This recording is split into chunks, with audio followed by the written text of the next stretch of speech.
uKristu ukukhanya. Abantu abaningi baliphethe iBhayibheli kepha baswela ukukhanya okuza-reveala amaqiniso asezwini kaNkulunkulu. Ingaloko abantu bahamba ngane nge-religion ebadukisayo. Kepha uma ulifunda iBhayibheli umphilela uKristu kepha uphila ngalesibane akukhanyisela sona. He's the light. Inside yourself, inside the temple. Inside you are the temple. Yes. Ngaphakathi kwakho kunalokukhanya, ukhanyiselelekile.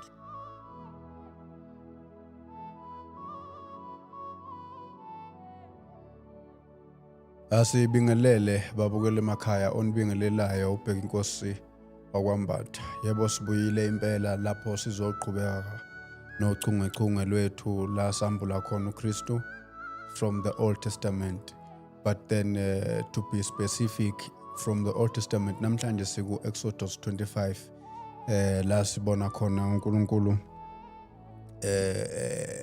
etshela uMoses ukuthi ke bamakhele itabernacle.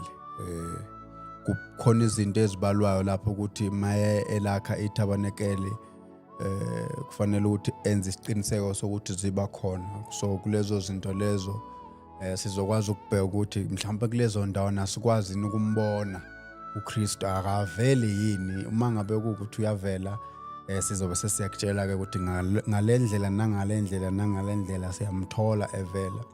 Maybe omunye ngazibuza ukuthi why you are so concerned about ukwambula uKristu from the Old Testament. It is just that sizwile ukuthi ke lona uKristu wabe kade ekhona kusukela endulo ewulizwi ehleli noNkulunkulu enguNkulunkulu. Kodwa nje okukhulu kakhulu yikho lokho nje ngingathi mina hlala uzenze unethezeke ulalele kahle ukuthi ke simveza kanjani uKristu from the Old Testament.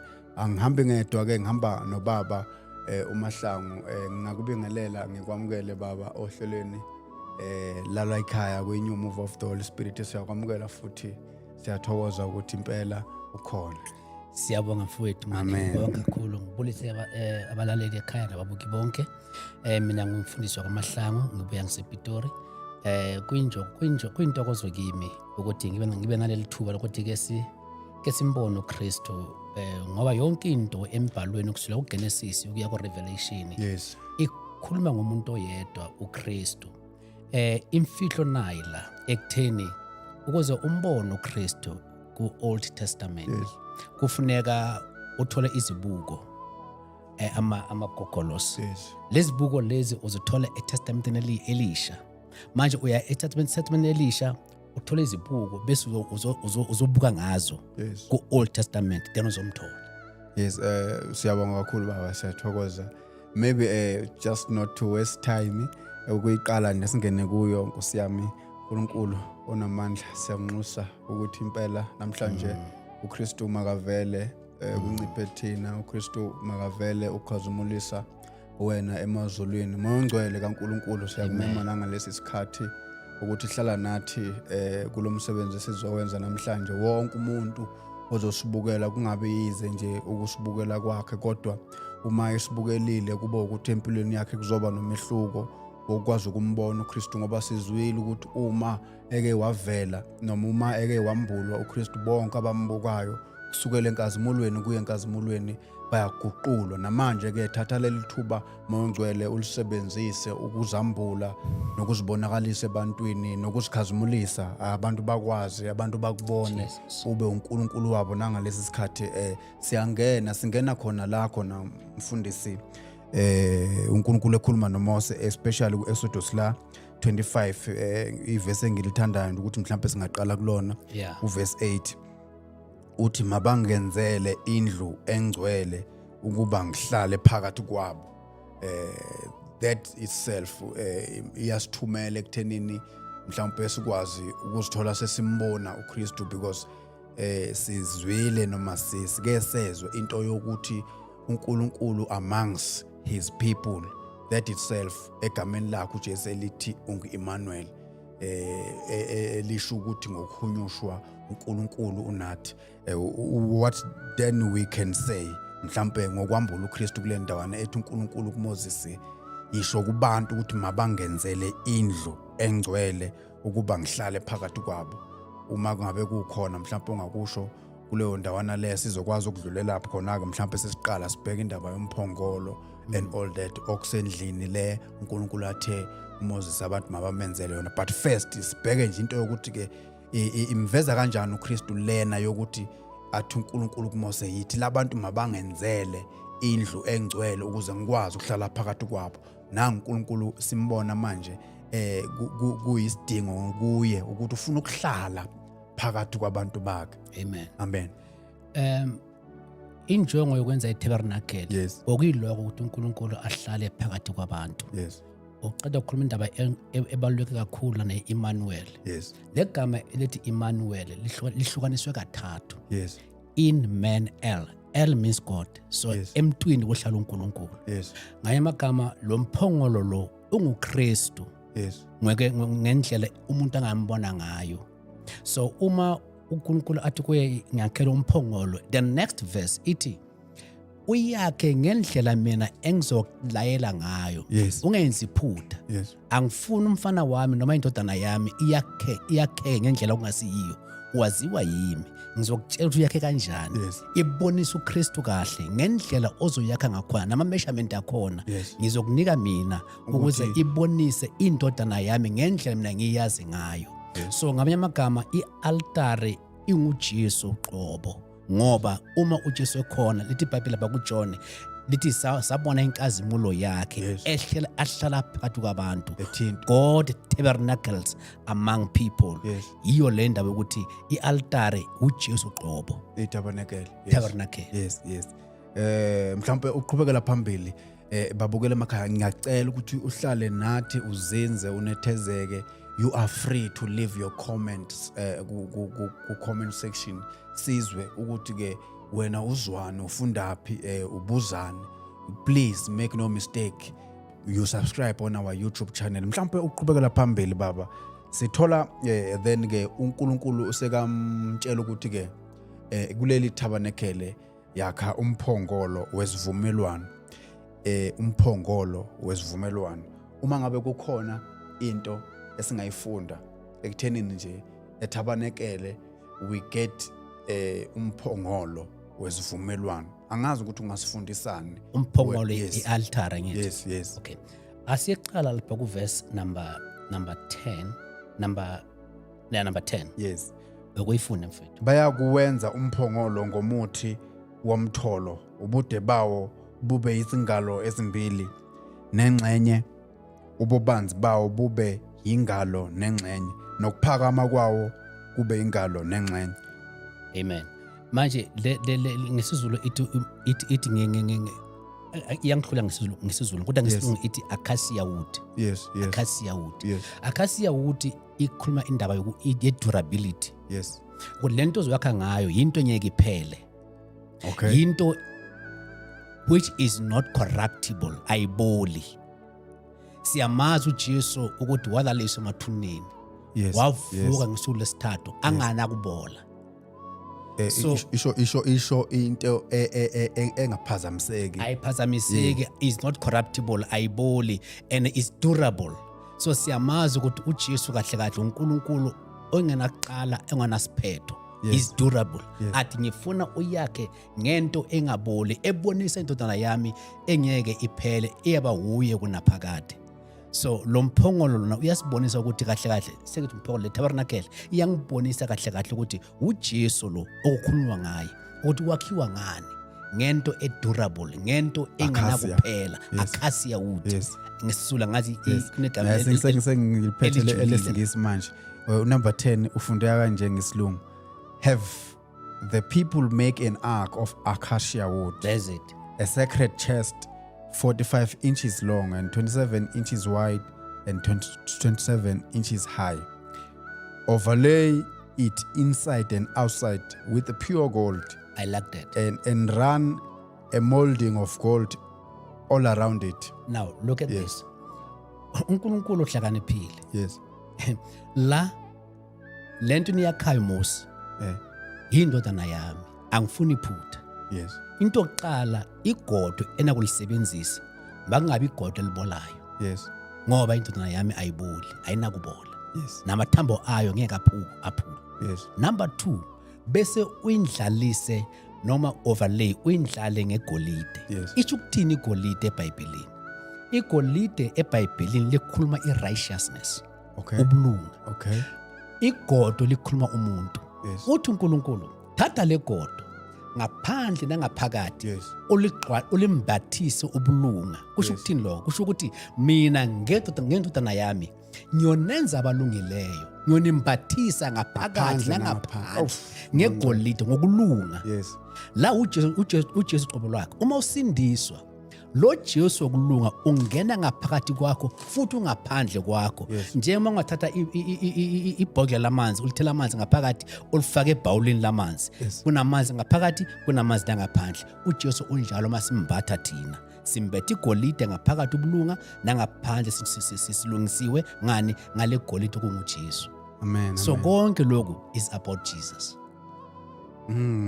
There's a reason why akhetha lezinto azikhethayo ukuthi kuyakheke umphongolo ngoba kwakhwa indodana yakhe esoyibona ngamahlo in a form of a tabernacle.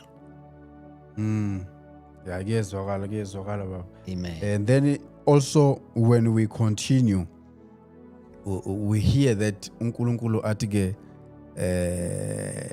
yenza kube nesihlalo somusa etabernacle. Then the question can be now, how is Jesus revealed as our mercy seat in the New Testament? How is Jesus revealed as our mercy seat? We get to hear that uNkulunkulu athi ke phakathi etabernacle Yeah. yenza kube nesihlalo somusa. Yeah. And then we can just also ask, why kufanele kube nesihlalo somusa? Nkosi yami. Yes. Yazi ngiyayithanda le ndaba. Yes. uNkulunkulu ulungile. Uthi uNkulunkulu is tabernacle. Yes. Bese uzohlukanisa into 3 patches or 3 departments. Yes. Altar court, inner court and the Holy of Holies. Yes. In the Holy of Holies makube khona iark. Yes. Ku-ark leyo mayibe nesticks nesivalo. Yes. Then bese kulesivalo leso kube isihlalo somusa. Yes. Kwenzekane kulesihlalo somusa yilapho igazi lizothelwa khona. Esihlalweni somusa. Esihlalweni somusa esivale ialtar. Yes. Iark. Kodwa ngaphakathi kweark kunezinto ezintathu: umthetho, induku kaMose nemana. Phakathi emphongolweni. Phakathi komphongolo. Yes. Uthi ngaphakathi komphongolo faka lezi zinto ezintathu. Bese uvale ngesihlalo somusa esothelwa igazi phezulu. Yes. Why?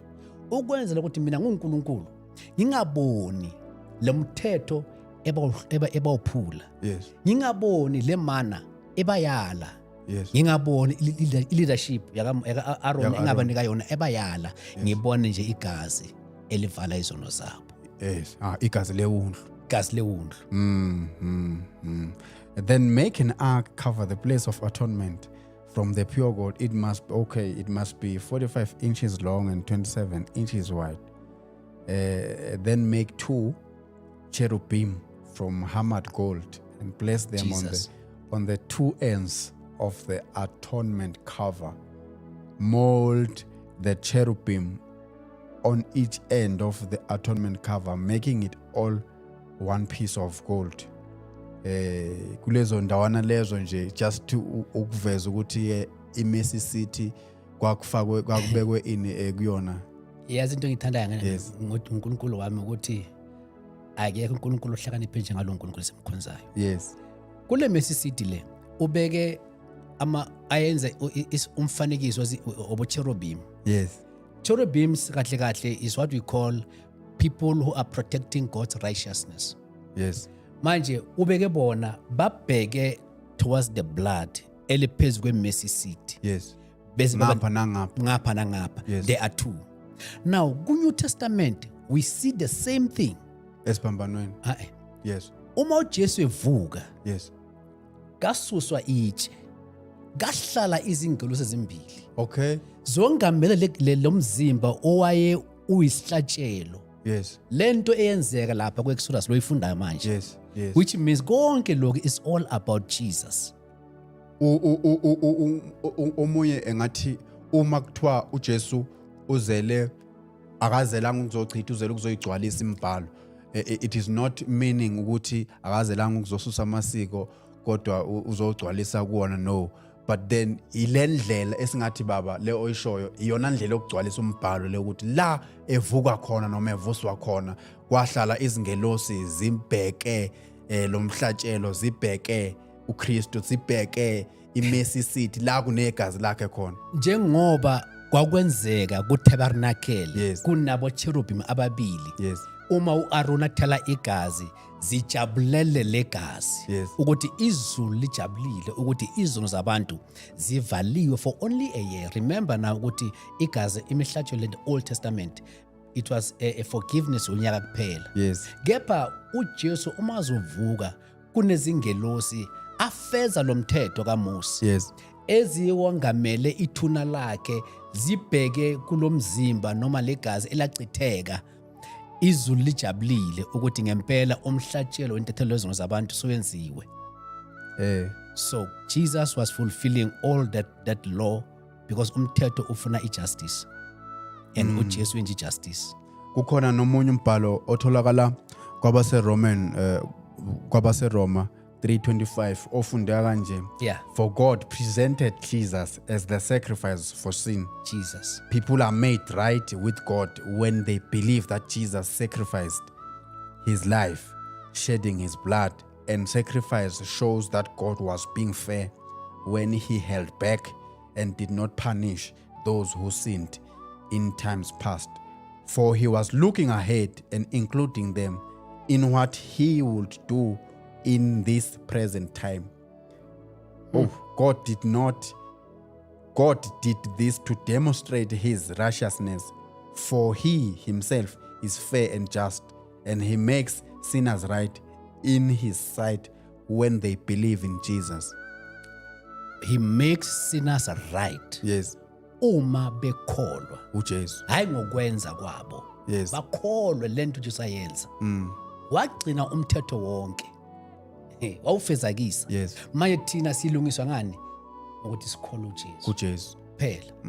And Baba, most of the times when people read the Old Testament, kuphuma ama religions kakhulu la. Yeah. I don't know ukuthi there's something you can add, maybe to try and help people ukuthi ke let it be not the religions lezinto esizifunda ku Old Testament, because uma ufunda kanje ungathola ukuthi uma ukuthi sithola ukuthi kuthiwa uNkulunkulu wacela ukuthi mabakhelwe indlu, uthola ukuthi kukhona abantu njengamanje abazothi bafunde eBhayibhelini ukuthi ke uNkulunkulu uthe mabakhelwe indlu, mase beyabuka ukuthi kanjani beze bethatha lezi zinto beyozenza kulezi zindlu abazakhayo manje bethi izindlu zikaNkulunkulu, maybe to have help there, ngoba la siyenza indlela yokuthi sibonise abantu ukuthi this was about Christ. Mangabe kungaba namazwi athile lapho. Yazi mfethu uma le ndawo loyikhuluma le bengizoyiveza lapha ku chapter 28. Yes. Ukuthi uJesu uthi ningayidiliza lendlu. Yes. Ngizoyakha mina in 3 days. Yes. Lendlu okukhuluma ngayo bangakhuluma le tempele balibhekile. Yes. Beyakhuluma ngomzimba wakhe. Kepha uma azovuka ngesuku lesithathu wakha a new temple okuwe nami. Yes. Thina manje sesilelo temple. Yes. Akasahlali kule makho esiyakhayo. Okay. Le makho esiyakhile indlu kaNkulunkulu kahle kahle kusiyindlu kaNkulunkulu, indawo lapho izindlu zikaNkulunkulu zihlanganyela khona. All right. Uthi uJesu ngelilanga sasekhuluma le ndaba uthi ninga inhliziyo zenu mazingakhathazeki. Yes. Ekhaya likaBaba kunezindlu eziningi. All right.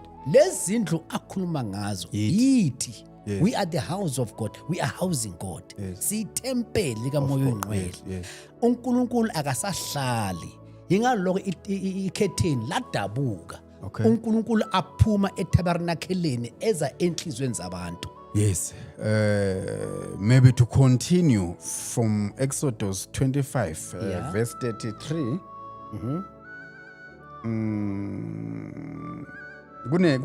Not from verse 23. Oh, from verse 23, yes. Kunetafula lesinkwa. Verse 23, uyakulenza itafula ngomuthi womtholo, ubude balo bube izingalo ezimbili, ububanzi balo bube ingalo, nokuphakama kwalo kube ingalo nengxenye. We get to hear that there is itafula lesinkwa. the bread continually before the Lord. There was a showbread in the table. How does this symbolize Jesus as the bread of life? Yeah. Uthi lapha kwamaHubo 23 uthi udeka letafula phambi kwezitha zami zibhekile. Yes.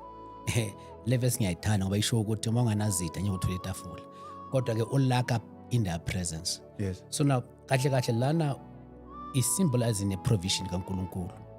Ukuthi yena uyisinkwa sethu sokuphila. Yes. It is our daily bread. Yes. And every day umpriest aya lapha ngaphakathi bekathola lesinkwa sikhona.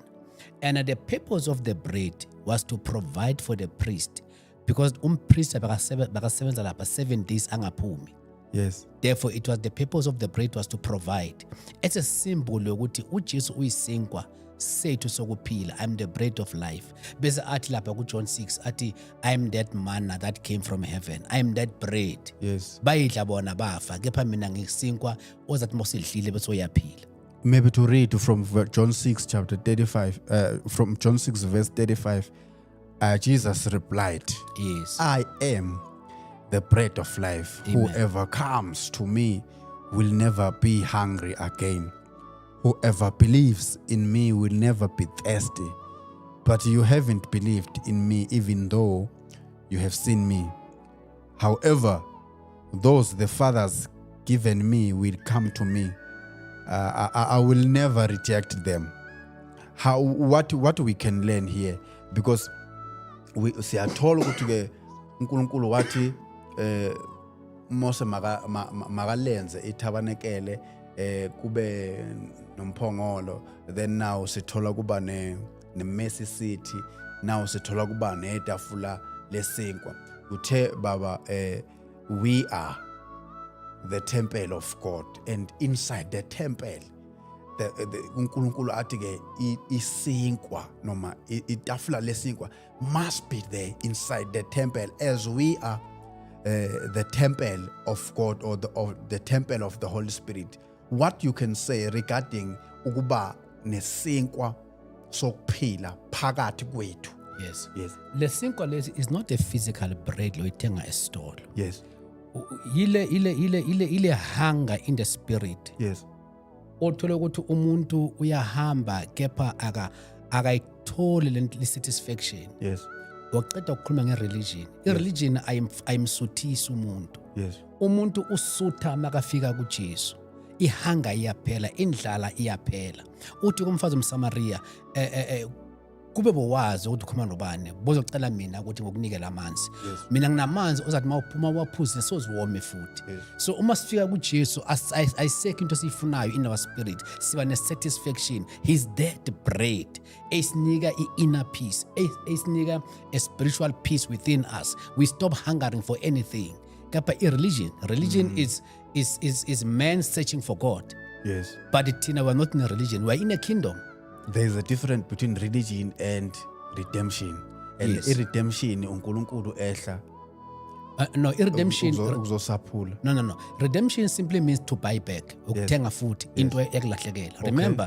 Remember Tina besingaba bakaNkulunkulu Before. from the beginning. Yes. Satshontsha uSatan. Okay. Wasithenga futhi. That's redemption. All right. Wasithenga futhi. Uthenga into kungeyakho. All right. Is like mina ngifika emzini wakho baba ngokuthathela into ilaptop ngitshontshe. Bese ngiza ukuthi ilaptop yakho ikimi le but ngifuna 300 rand. Unginike. You are redeeming it. You are ithenga again. All right. You bought it from the store, now you bought it from me. So when Job said, I know my Redeemer lives, he meant to say, even if he can be under whatever situation. The attack kaSatan. Yes. Ngoba manje I am under the power kaSatan ngendlela ngathakwe ngakhona. Yes. Kepha uzuza angiredeem. Yes. Angithenge futhi. Yes. Azongihlenga. Ngegazi likaJesu uya redeem. Sithengwe futhi. Okay. Ngiyithola baba. Maybe to continue siye phambili kodwa ukhona umbuzo yazobusa emqondweni noma ngwazi ukuthi ubalekiswa yini ongekho la. Khona umbuzo bengifuna ukubuza baba mina. Mayelana okay. No wesifazane uJesu aye naye emthonjeni, there's something kuleya conversation ethi uJesu athi lo mama nina nikhonza eJerusalem. Yes, I want you to help us there. Uthi nina nikhonza eJerusalem, thina simkhonza kule ntaba uNkulunkulu. And then uJesu aveza into ukuthi ke okay usazi kanjalo wena ukuthi isikhathi namanje sesifikile. What you can teach ababukele emakhaya malungana nodaba lokuthi ke okay uNkulunkulu washo ukuthi makanzelwe ithempeli noma ithabanekele, and then we said that ithabanekele likaNkulunkulu yithi, and then now uNkulunkulu noma uJesu athi ke manje isikhathi siyeza sesifikile namanje it is no longer important umkhonzela uNkulunkulu ukuthi uze uye endlini. Makukhona ongakubeka lapho ngakubeka indawo yokuthi mfowethu uNkulunkulu akekho kude nathi. Yes. uNkulunkulu noma ngesonto sivuka siye emasontweni wethu okuyinto enhle. Yes. Kepha asiko uNkulunkulu kuyo yonke indawo. All right. uNkulunkulu ungakuwe wena uthwele uNkulunkulu hamba naye uye ebandleni. Yes. Uma ufika lapha kumnandi why ngoba bonke obuNkulunkulu bahlangene kuyinjabulo. Uyayithola into ngisho akahlale endlini eyakhwe ngezandla. It is clear uMapostle Paul yasho ukuthi lo uNkulunkulu esimkhonzayo akadingi lutho futhi akahlale endlini eyakhwe ngezandla ngoba ayikho indlu engamcontainer, ayikho ibuilding engamcontainer ngendlela amkhulu ngakhona. But our spirit, because it's so deep and vast, yiso kuphela esikhona ukumcontainer within us, and uma afika ngaphakathi kwethu siba nesatisfaction. Whereby uJesu ushilo wathi odlele single will never angeke adinga kunye. Yes. And then bese kulomfazi omSamaria athi isikhathi siyeza manje sifikile abamkhonzayo beyomkhonza ngomoya nangeqiniso. Yini iqiniso? Izwi lakho bomkhonza based on the word nangomoya nangokusizwa umoya oyingcwele, hayi ngokuya entabeni, hayi ngokuya kuphi kuphi uthi uyofuna uNkulunkulu. Ayikho into yokuthi ngifuna ubuso bukaNkulunkulu, akalahleki uNkulunkulu, kulahleke thina. All right. Kulahleke thina. Ufune thina wasithola. Into esiyenzayo kuphela ukuthi sibe aware ukuthi this God esemkhonzayo is closer to you than you think. Usakhuluma ngendaba yokuthi le yokufuna ubuso bukaNkulunkulu, I've heard something in my mind nje ngizihambela into yokuthi I believe that now uNkulunkulu sesiyamazi face to face. Yes.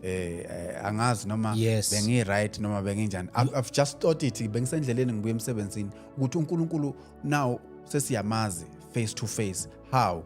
Because he has brought uJesu, and uJesu we've heard ukuthi uJesu is expressed image of God. So if ever we tend to reveal uJesu, we tend to ukuveza uNkulunkulu, and if ever siveza uNkulunkulu we tend to ukuthi nathi sisithole ukuthi singobani or sisithole ukuthi oh here is our identity. Mawungaba khona ungakusho nalapho ukuthi uJesu simbona face to face ngamehlo kamoya. Yes. In the old covenant bokungakhonakala umuntu ambheke uNkulunkulu kanje aze athi yena ungangibona uzofa. Yes. Akekho umuntu wabona uNkulunkulu wafa. Thina ngokusiza kamoya oyingcwele uthi uJesu kuhle ukuthi ngihambe kuyosizeka nina ngoba angeke akhona ukuza umoya oyingcwele uma mina ngahambanga. Uma efika uyeke manje osivula amehlo sibone in the spirit, simbone uNkulunkulu in the spirit, simuzwe uNkulunkulu within us. Sometimes uze umuntu athi uNkulunkulu uthema khuluma nami, umuntu akazi uNkulunkulu ukhuluma kanjani nawe, and kululu kwazi whatever uNkulunkulu ekhuluma wazi kanjani ukuthi la uNkulunkulu uma kungana confusion, uma kune peace, then you know because uNkulunkulu is not a God of confusion. Exactly. You know la uNkulunkulu la. Mara uma kunama doubt kune fear kunanani wazi ukuthi isitha manje lesikhulumayo. Yes. Ngiyakuthola. Uma ukuthi usahleli nathi kuze kufike lesi sikhathi samanje, please make sure ukuthi uya subscribe, uya like, uya share, uya comment. Maybe to continue for further. Babukele Makaya, you just not forget we are the new move of the Holy Spirit. as always, we are trying by all means that now ekhaya uma ufunda i-Old Testament, have this in your mind that from Genesis to Revelation, everything is about Christ. Akungavuki ama-religion, akungavuki imithetho esingayazi enizokuyithatha nihambe noyibeka ethempelini likaNkulunkulu ngoba nakho nithi nifunde eBhayibhelini. This was all about foreshadowing Christ. Ukuthi ke uNkulunkulu mayethi Moses ngenzela ithempeli ungibekele lokhu nalokhu nalokhu ethempelini. Yonke lento le yayindlela yokuveza uKristu njengoba leshi iBhayibheli lithi uNkulunkulu ukhulume ngeindlela eziningi ngabaprofeti nangokhokho bethu, but ekugcineni ukhulumile ngoKristu. Maybe ukuqhubekela phambili baba sithola nokuthi kukhona nothi lwezibani a golden lampstand, a golden lampstand lapha ku-Exodus 25 verse 31. Yeah, before siyalapho mfundisi ngicela ngifundele abaHebrew 9 verse 12. Okay. abaHebrew 9 Hebrews 9 verse 12. Yes. 9 verse 12. Yeah. Which reads thus, with his own blood, not the blood of the goats and the calves, he entered the most holy place once for all time and secured our redemption forever. Amen. Umpriest of the old covenant, Yes. wayengena in the holy of holies Yes. every year. Yes. Lo wethu lo nguJesu wangena kayi-1 and for all time. Yes. Azangena kaningi ayisipla igazi laya kanye. Yes. So now the old priest, he was a foreshadowing Yes. our true high priest okunguJesu uma aya into the holy of holies. Now these lampstands okhuluma ngazo lapha eBhayibhelini, they are revealing Christ as the light. Yes. Yes. uKristu ukukhanya. Abantu abaningi baliphethe iBhayibheli kepha baswela ukukhanya okuza reveala amaqiniso asezwini kaNkulunkulu. Ingaloko abantu bahamba ngani nge-religion ebadukisayo. Kepha uma ulifunda iBhayibheli umphilela uKristu kepha uphila ngalesibane akukhanyisela sona. He's the light. Inside yourself, inside the temple. Inside you are the temple. Yes. Ngaphakathi kwakho kunalokukhanya, ukhanyiselelekile. Lento yenzayo mfethu oyenzayo lena yokuthi uveze uKristu kanje yiso leso sibani. Yes. Wakhanyiselwa wena, wambona in the Old Testament. Manje ufuna abanye bakhanyiselwe nabo. Ukuthi lenda imadoda. That is how he is the light. He's revealing himself through the light, and he is the light of the world. Yes. And ngoba yena awukhanya kwezwe nathi sokukhanya kwezwe. Yes. And I like it mathi kuye nina nokukhanya kwezwe. Baba, ukhona into umbuzo ongifikelayo uma ukhuluma ngiyaxolisa ukungena emlonyeni. Yeah. Uma ethi Jesu yena ungikhanya kwezwe and then bese kathi nathi kukhona into ethi lokho ayikho siyikho nathi. If you can First John push further, 4:17, yes. yeah. Singalendlela uJesu angayo. Yes. Manje. Yes. Not uma sifika ezulwini. Now, uma akukhanya kwezwe, silento ayiyo nathi sokukhanya kwezwe. Yes. And kubalulekile ukunderstand ilanguage ngendlela ibhalwe ngakhona noma ngendlela akhuluma ngayo. Akathi nizoba ukukhanya. Uthi seni ukukhanya, you are already the light. Yes. Ayikho into yenzayo ukuthi uzenze ukukhanya. You are the light already. Maqeda athi manje ukukhanya kwenu makube ngaphezulu kwetafula. Nganye amagama makukhanyisela abantu bambona lo Jesu. Yes. Ngani? Ngezwakala. In Exodus 26, God gives a specific instruction for the tabernacle coverings. How do these layers point to the person and the work of Christ?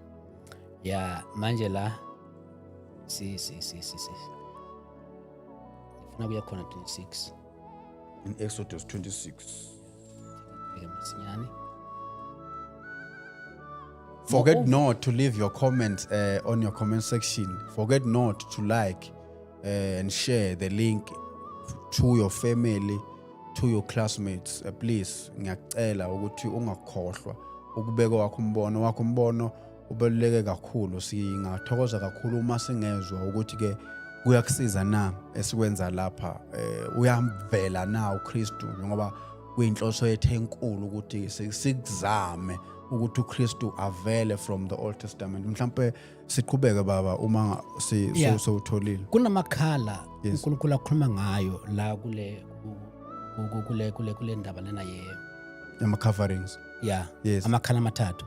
Amane ne? Yes. Gold, blue, Yes. purple, red. Yes.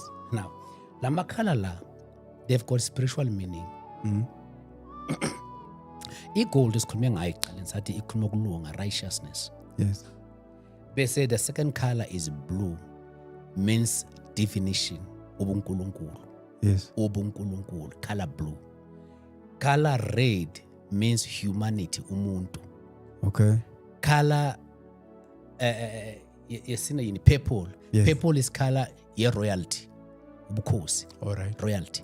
Uma uthatha i-color blue uyimixa ne-color red, you get color purple. Okay. I repeat, you mix color blue and color red, you get purple color. Yes. Uthi uNkulunkulu la, uma ngithatha umuntu bese uJesu uyeza is Emmanueling, noma ohlala phakathi komuntu kuvela ubukhosi. Yes. Ubukhosi thizeni. Ubukhosi. Yes. So uJesu uba inkosi ngani ngoba ungumuntu abe uNkulunkulu, all in one. Yes. Bese uba inkosi. Okay. Wathona into engisho Yeah, mfowethu. ngiyakuzwa. Yes. So now those are the colors uNkulunkulu ayisho athi ngifuna umuntu ambathiswe ubuNkulunkulu nobulungu. Yes. There is also what we call, let me read 31. It's 26, ne? Yes, chapter 26. Uthi uyakwenza isihenqo ngokuhlaza nangobende nangokubomvu, which is the veil. The veil separated the holy place from the most holy place. How does this tearing of the veil at Christ's death change our access to God? Uma siqhubeka lapha sifika ku chapter 28. Yes. Sizobona ukuthi uma izinto uNkulunkulu athi uMose azenze uma zidatshulwa zisho ukuthini. Yes. Zisho ukuphela kwalezo zinto. Okay. Kule system lena ngiyayiceda. All right. Kufana nezingubo zikampriest asidatshula. Wasidabula ukuphela kopriest. All right. So nalezi ngubo lezi uNkulunkulu athi azenze, this curtain Veil. ebeyivale, this veil ebeyivale I holy place ne holy of holies, ukuthi kungena kuphela the high priest ngale. Yes. Uma uJesu asesiphambanweni athi kuphelile, yadabuka. Manje I like it because yadabuka from top to bottom, not bottom to top. Yes.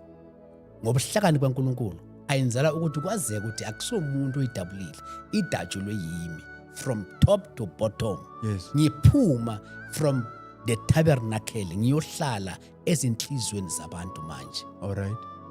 There's something also which naye ke yadlula nje emqondweni wami. Kuthiwa babe banentokozo. Ngiyithole uma ngibukela episode esiyenze last. Angazi uma yes it is you baba okwakhuluma. Uthi babe banentokozo uma ngabe umpriest ephuma, because babazi ukuthi ke uma eke waphuma nempela izono zabo zithethelelwe. Yeah. So I want us to take that and bring it to Christ, because sike sezwa into yokuthi uphumile ethuneni. How much is of that can bring joy to us ngokwazi indaba yokuthi ke yebo impela izono zethu zithethelelwe uma simbona umpriest wethu omkhulu ephuma la khona ebeyosinikela khona amacala ethu. Yazi mfowethu ne kunento ebalulekile fanele sicaphele singabantwana kaNkulunkulu. Yes. Ukufa kukaJesu kusithethelela izono. Yes. Kepha ukuvuka kwakhe kuyasilungisa. Yes. Okay. It is for our justification. Exactly. Yes. Manje kube uJesu akavukanga, besizabe sithethelelwe izona kepha singalungiswanga. All right. Yes. So ukuphuma kwakhe ethuneni kuletha injabulo kithi ngoba siyazi manje sithethelelwe futhi silungisiwe. Yes, silungisisiwe. Manje uma uNkulunkulu lento le idabuka, le curtain idabuka, ikhuluma ukuthini? Ikhuluma ukuthi uJesu uyenza umsebenzi obu high priest Yes. obuphelele. Yes. uNkulunkulu athi manje I've got the final sacrifice. I can walk out. All right. And people can celebrate. Yes. Bazi ukuthi manje ngiphuma nyaphi ezinhliziyweni zabo. Ey, Nkosi yami. Yazi uma silasonke siyi4 so. Yes. kuNkulunkulu la, kuNkulunkulu la, kuNkulunkulu la. We are all temples. Yes. Sihamba siyasontweni, the temples going to the church. All right. So wonderful. Yes. Ize ithi incwadi kumnandi kangakanani ukuhlangana. kwabanye Sumoya wodwa bemoya monye kufana namafutha. athelwe enhloko yakho. Yes, and then in Exodus 27 verse 1 to 8 there kukhulunywa nge-bronze altar. It is described, ichazwe ngendlela echazwa ngayo i-altar lemnikelo yokushiswa. Yeah. Ake sikhulume ngayo kancane. Yes. Uma ungabheka mfowethu, mina nawe sifundile ukuthi i-ark was overlaid with gold. Yes.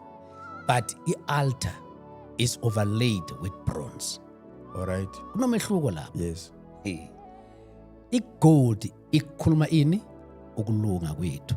All right. But i-bronze ikhulumani? I-judgment. Okay. Uzakhumbula uma abantwana baka-Israyele badina uNkulunkulu, balunywa yinyoka, uthe benzeni? Bamise inyoka ye-bronze yethusi. Yes. Judgment. Yes. Manje ke this altar le ila i-judgment yezono zethu izoba khona phezu kwale altar. Uma bahlaba lezi mvu zabo bozishisa phezu kwe-altar, Phezu kwe-judgment. phezu kwe-judgment. Yes. Uma uNkulunkulu ajabulele lo mhlatshelo, the judgment ayisekho phezu kwabantu, sephezu kwalesilwane. Yes. Yes. Uma uJesu asesiphambanweni kuba mnyama, uNkulunkulu bakasusa i-judgment ebantwini, ayilahla phezu kaJesu yonke. Yes. Ukuthi thina manje asihambi under judgment, kepha sihamba phezu kokulunga Njenga kaNkulunkulu. before la khona abantu bengasahambi phezu kwe-judgment kodwa i-judgment isiphezu kwesilwane. Phezu kwesilwane. Yes. Yes. So uJesu kahle kahle is lesilwane esibulawayo is a foreshadowing ukufa kaJesu afela izono zethu. So the altar now is overlaid with bronze because the judgment of God will be on that animal. Konje lapha ku Hebrews 9 ubuthe sifunde uverse bani? 12 mangaphosisi. Ngicela sibheke u13 no14 Okay. From your side or ngibheke la kumina. Nami ngayivula masinya. Ngathi sibheke fast. Hebrews 9 awubheke ngikhona. Verse 13. Verse 13. For if the sprinkling of defiled persons with the blood of goats and bulls and with the ashes of heifer sacrifices for the purifications of the flesh, how much more shall the blood, verse 14, how much more will the blood of Christ, who through the eternal Spirit offered himself without blemish to God, purify your conscience from dead works to serve the living God. Now, dead works, yazi in dead works? Yes. I-dead works akusukuphinga, akusukutshontsha, akusukthakatha. That's not dead works. Dead works ukuphila ngokomthetho, ungaphili ngomusa. That's dead works. Ukuphila ngemizamo yakho. Uzenza muhle kuNkulunkulu wena. Ungafuna ukwenza uNkulunkulu uJesu. Yes. Those are dead works azikusizi. Sisizwa ukukholwa uJesu. Why ukuphinga ukutshontsha kwenzana kuyisono kodwa kusathethelelwa esiphambanweni. Okay. He dealt with that at the cross. But now the problem yini i-religion. Imizamo yethu. That's religion. Ukuphila ngokuzama ukimpressa uNkulunkulu. Ukutry ukuphila ngokugcina le mithetho kaMose Yes. esingasaphili ngayo manje, sesiphila ngomusa kaNkulunkulu. Yazi ezulwini ne kunabantu obathola khona umangalo bara longene njani lo. Amandla kaMose kaNkulunkulu la. Ku 27 Yeah. verse 9 kukhona the courts of the tabernacle. Igceke le tabernacle. Kuthiwa ke maybe let me just ask a question straight up. The court of the tabernacle created a boundary around God's dwelling, how does this reflect the holiness of God and the necessity of Christ as our mediator? Exodus 27, verse 9. Verse 9. Yeah. You shall make the courts of the tabernacle on the south side. The court shall have hangings of fine twined linen, 100 cubits long for one side. Maybe the question is about the boundary around God's dwelling, la uNkulunkulu behlala khona, and how does this reflects to God's holiness and the necessity of Christ as our mediator. Yes. Now remember, now under the old covenant, umuntu bangalungiswanga. Okay. Ngoba uJesu bangakafiki. Bengakavuki futhi ethuneni. Yes, ukusilungisa angavuni ukuvuka ethuneni. Manje abantu bonke vele baphila esonweni. So bokuna this wall lomthangala. Inhlukano. Yeah, oyenza ukuthi singakhona ukumsondela uNkulunkulu. Yes. Uzakhumbula uma ehlele entabeni babaleka abantwana bayiSrayeli bathi ayikhuluma naye thina siyasaba. Kepha namhlanje sisasabi thina ngoba salungiswa. Mara in the old covenant uma usondela bongafa nokufa, ingalo uNkulunkulu bakabeka ini idonga noma a wall ukuthi nifika la anendluli. Yes. Kepha ngithanda lento ethi the linen. Yes. Isho ukuthini ilinen? Ilinen indwangu uNkulunkulu ayikhetha ukuthi igqoka abapriest. Yenzani uma kushisa it keeps you warm, uma kushisa it keeps you cool. Yes. Uma kubanda it keeps you warm. Yes. And what I like about it futhi uma kunomjuluko awusweat, it keeps the sweat out. Why? uNkulunkulu akayithandi imizamo yabantu. Ufuna kube uye. He want to take the limelight. It's all about him, not you.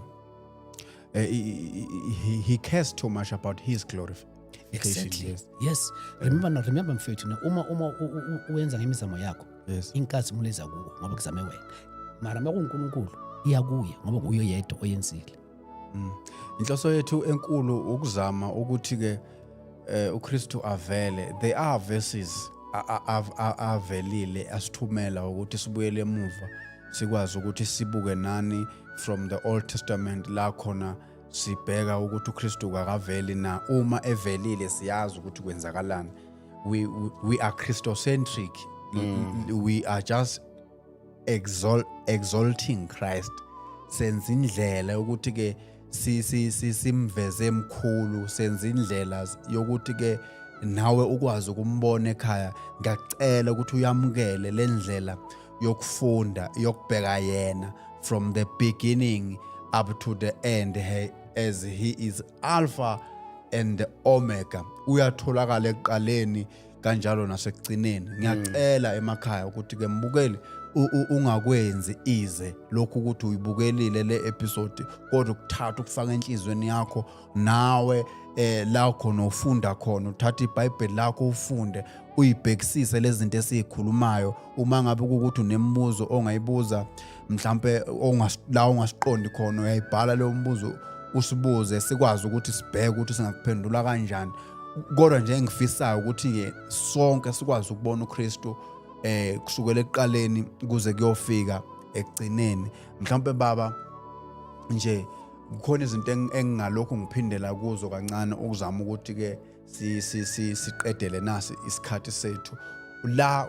Uma ngabe kukhona izinto ongazilanda, angazi ukuthi kungaba yikuphi ukugcizelela into yokuvela kukaKristu kulento yethempeli. Mhlambe nje uma ngabe ukuthi khona izinto omele uyiphinde, uma ngabe ukuthi khona ezinye ezisalile ungaziveza nje sizilande sizibuyise eduzane. Kukhona imibuzo mina engizoba nayo, mhlambe ube wodwa noma ube u2 uma ulokhu ukhuluma. Ithi ngibeka kanje balaleli, uNkulunkulu uyasithanda isizwe sakhe. Amen. Uyabathanda abantwana bayiSrayeli, and namhlanje uNkulunkulu wakhetha bona. Yes. Mara injongo yakhe yithi sonke.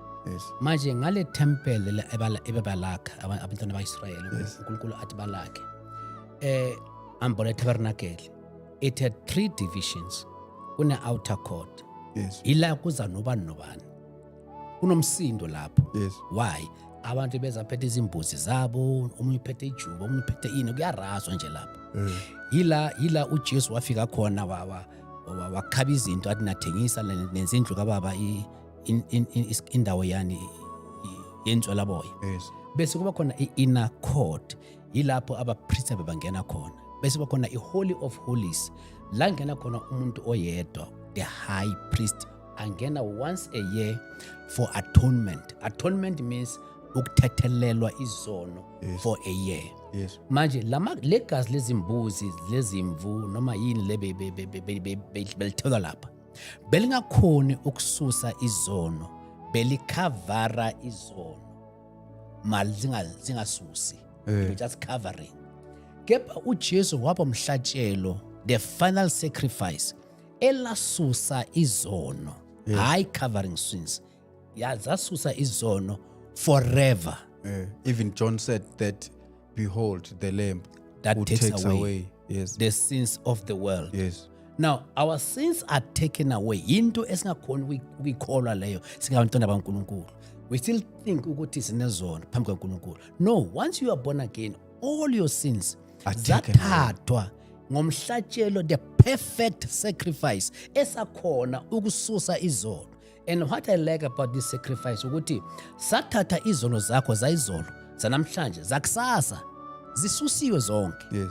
Kepha isono esingasuswanga sisodwa Sokudelela sokungakholwa, kancane, yes. sokungakholwa Yes. ukuthi wena uthethelelwa. Mhlampe it can be the matter of going to verse 20 from Exodus 27. Yeah. The Bible talks of the oil for the lamp.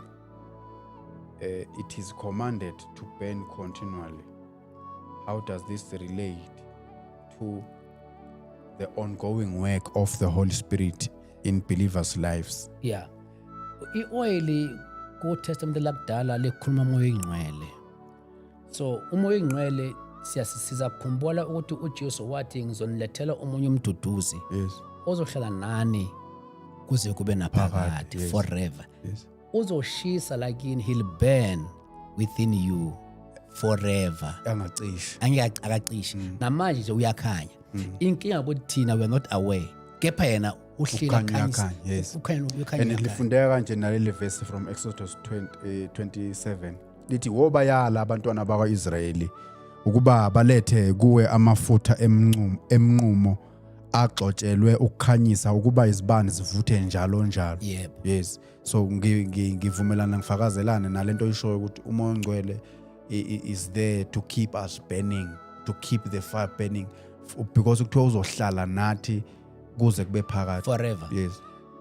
Yabona i-religion Yes. izokutshela ukuthi umuntu lo uye komoya oyingcwele noma uNkulunkulu umyekile lo muntu noma ayilawulahlwa uNkulunkulu. iBhayibheli lisho njalo, lithi umoya oyingcwele uzoba nani Kuze kube phakade. forever. Yes. In other words, ayikho into mina nawe singayenza ukuthi asiyeke. Thina singayeka yena, kepha yena angeke asiyeke. Uyoba nathi forever. Nosungena esonweni singakanani, ungena nawe. Umoya ongcwele. Kube akangene nawe, there's no hope ukuthi ungaphuma lapho. Ukhishwa uye. So ungenile phakathi esonweni ukuthi uvuke uthi hayi mari ngenzeni. Umoya oyingcwele osebenza ngaphakathi kwakho ukuvusa nonembeza ukuthi manje wena umntana kaNkulunkulu ungayenza kanjani into enje. Usizwa uye umoya oyingcwele. Uma kuyeka ngeke usaphuma lapho. Ukhishwa uye. And if the portion yokuyeka kwakhe angazi ukuthi mangathwa kuyenzeka akwenzeki, sibe clear lapho. Yeah. Uma ngathwa kuyenzeka akuyeke ungene wedwa lapha.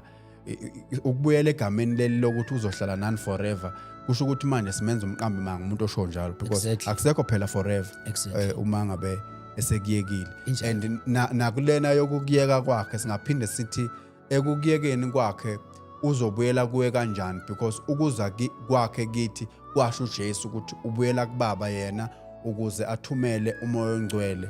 So sekuzoba yiphi manje process yokuthi ke aphinde abuyele kuwe uma ngabe eke wakiyeka umoya ongcwele? Ngifuna ukufakaza le ndaba oyishoyo mfowethu. Yes. Sibheke abase-Efesu chapter 1 verse 13. Yes. Chapter 1 verse 13 and 14. Ephesians chapter 1 verse 13 and sibona 14. la umsebenzi kamoya 13 oyingcwele. and 14. Yebo baba. And now you Bengifuna ngesizulu. Kodwa okay. Ma uyifuna ngesizulu sizoyilanda baba. Yebo. Ephesians. Yeah, 1 verse 13 and 14. Baba se Philip chapter 1. Kwasefeso. Baba se first, yes. Chapter 1 13 and 14. Yes. Ndaya kanjena. Kuye nani esenizwile izwi leqiniso. Yeah. Ivangeli lokusindiswa kwenu. Yebo. Enakholwa nguye futhi nani nabekwa uphawu olungumoya ongcwele wesithembiso. Nabekwa uphawu. Yes. Kusho ukuthini lokho? Kufana nomuntu uma yoshada. Afike la bathi umuntu ukokodile. Yes. Uyakwazi lokokota, Yes. bathi ukokota uye wavela. Yes. Akakaloboli kodwa uye wavela. Yes. Ukubeka uphawu. Yes. Ukuthi sokuyimi la. Ufike emndeni wentombi kodwa hayi mani ngizoza la ekhaya mani sengibona umuntu la nako okuncane ngizosebenza ngizobuya. Yes. Akekho omunye umuntu ongeza athathe le ntombi. Sobeka uphawu. Okay. Moya oyingcwele. Okay. Uma simamukela ubeka uphawu. Yes. Usathana ngeke eza sithathe futhi ngoba sesinophawu. Bese verse 14 uthini? 14 uthi umoya ongcwele oyisibambiso sefa lethu Oh my God. kube ngukuhlengwa kokungokwakhe ukuze kutuswe inkazimulo yakhe. That's it. Yes. Wisibambiso. Uthini moya oyingcwele la? Uthi uma usindiswa wena. Yes. Ungenile ezulwini mfethu. Akusekubile emuva. Yes. Backsliding ayikho. Ngokuyeke nabi. Kunesibambiso la. And ku John 10 la khona ikhuluma ngomalusi omuhle. There is a part with lapha ku 28 something like that. Ithi akekho ongabahlwitha esandleni sika baba. So uma ngabe ukuthi there are things esingazenza and ngisawubheke manje khuluma ngo John 10 kufike lenye verse futhi elithi ke ayikho into engasihlukanisa nothando luka baba noma ngabe ukufa noma ngabe yini leyo nto le ayihlukanisi nothando luka baba. 8 ne? Yes. Yazi ne powerful verse. Yes. Ngicizelela ekutheni nebazalwane balalela ekhaya. Ungathukwa. La emhlabeni sihlangabezana nezihibe. Yes. Namadonga neintaba. Yes. Sometimes sishelele. Kepha uNkulunkulu uthembekile. Ngeke akiyeke. Ngeke akulahle. Yes. Uthembisile ezwini lakhe ukuthi lo moya oyingcwele uzoba nawe forever. Abantu nabangani bangakulahla kepha yena uthembisile. Yes. Akasadili nathi ngendlela bekadila nabantwana baIsrayeli eTabernakeleni. Power. Kungena abanye kungena abanye. Thina la siyadatshula le ndwangu. Sesingena sonke. Yes, Sine free access. Yes. Awudingi umfundisi ukuthi akuyele. Uyaziyela wena. Yes. Ngoba ngokwakho wena uyitempeli kamoya oyingcwele. Siyabonga kakhulu mbukeli emakhaya sithemba ukuthi ke lolu hambo lwethu luyakusiza kakhulu. Mhlawumbe sesivala nje into engayimemezela yiyo leyo ukuthi ke uKristu nguye izolo. Nguye namhlanje. Nguye naphakade. Ingakho usibona sikwazi ukubuyela emuva sifunde from the Old Testament. Simbone avela. Kubalekile ke ukuthi ekugcineni uma sesimvezile ngiyacela ukuthi ke kube khona into kuwe ezothi ke manje ngithi mina mamukeleni. Yes. uKristu owanikelwa uNkulunkulu ukuze kube yilona lowo okholwa uye abe nokuphila okuphakade. uNkulunkulu ulithandile izwe ngalesi simanga sokuthi sathi sisesezonweni kodwa wenza indlela yokuthi uKristu asifele. Uma ngabe asithanda ngalolu thando olungaka sisesezonweni kungenzeka kangakanani manje sesingasekho ke kuzo izono atholakale esiphuca uthando lwakhe ekubeni esesilungisisile ngoba silungisisiwe kunye nawe ekhaya ulungisisiwe.